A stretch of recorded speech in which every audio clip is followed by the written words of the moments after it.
This is my review of the Creedence Clearwater revival album Cosmo's Factory. It was released in 1970 and produced by John Fogerty. So this would have been one of their last albums that I got. The reason for that mainly being that most of the songs on it I already knew off of the Chronicles of Greatest Hits that I had before I had any of their other albums. So that made me kind of like, I'm going to put that one off since there's not much on it that I haven't heard. I think a lot of people consider this their best album. It's definitely like up there, but for me it's not my favorite, just I think because I've listened to so many of the songs on it, and like the songs that I like off of it are the songs that I'm really familiar with and I've listened to a ton. Most of the newer songs, or not newer songs, but most of the songs I wasn't familiar with off of, or with it from off of Greatest Hits, I'm not as big of a fan of. Even though there's not really a bad song on this album, and I think that the worst moments of this album are probably a little bit better than like Willie and the Poor Boys instrumentals, but at the same time I think I kind of prefer that album overall, and that might just be because I'm not as familiar with most of it. So the first track, Ramble Tamble, I think it's an energetic opening track, but I also think it's kind of a strange one because it's one of the longer tracks on here. It's like 7 minutes and 11 seconds, and a lot of that is kind of in this like instrumental part that just kind of goes on for a long time. So I've just always kind of found it a weird track to start this album with, especially when there's so many big songs on it. But then I guess it kind of makes sense when you just like listen to the whole album, given the songs that they were working with and stuff, to start with that. But at the same time, it's kind of weird. Second track, Before You Accuse Me, is a cover, and there was actually an earlier version of this that was an outtake on their first album, one of the bonus tracks. I think this version's kind of more slower, like a little bit more relaxed than that one. That one they kind of, I might be remembering it wrong because I didn't listen to it tonight. So I haven't listened to it since the day I reviewed that album, but I think it's more like, I don't know, just a little faster than this version. This version seems to be like a little more laid back, and I think I like this version better than that one.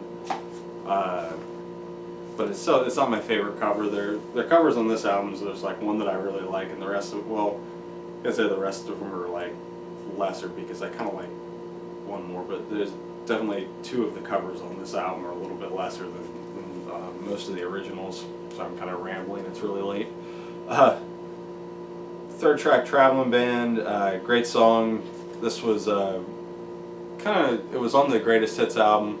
Wasn't really one of my early favorites from that, but I really got into it over time. The band plays great on it. I love Doug Clifford's drumming. Or Cosmo, I guess Cosmo, I forgot to mention that. The name Cosmo's Factory, Cosmo I guess is Doug Clifford's nickname, so they named it after him for some reason. But yeah, I really like his drumming on this. Really love Fogerty's vocal on it, just a great track. Fourth track, Ooby Dooby. This is another one of the covers. This one I like, it's fun, got some cool guitar on it. Just kind of a fun little track that basically just, the name says it all. So anyway, fifth track, Looking Out My Back Door, another one I knew from the Greatest Hits. And this one, just a great, fun little catchy song. I really like the guitar solo on it. Fun kind of goofy fantasy lyrics. Just a really fun song. Sixth track, Run Through the Jungle. Another kind of early favorite of mine from the Greatest Hits album. This has this really dark, creepy sound to it. His guitar tone on it, and just some of the like noises and stuff. Just such I don't know, like I said, creepy track. Just a really cool song. And he kind of does like, I feel like a similar kind of like vibe later on one of the covers. So seventh track, Up Around the Bend.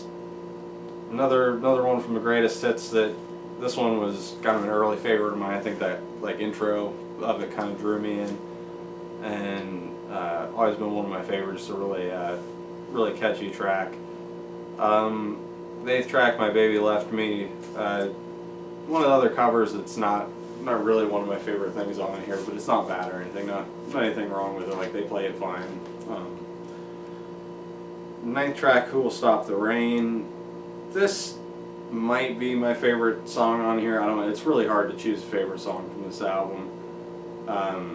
It's the first one of Fogerty's two big songs about rain. That one's on the next album. For some reason, he just got really inspired by rain around this time, I guess.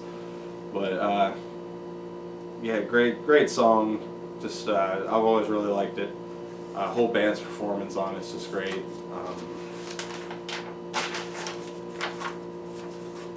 Then the 10th track is the other cover, or the cover on the album that I like the best. I heard it through the grapevine.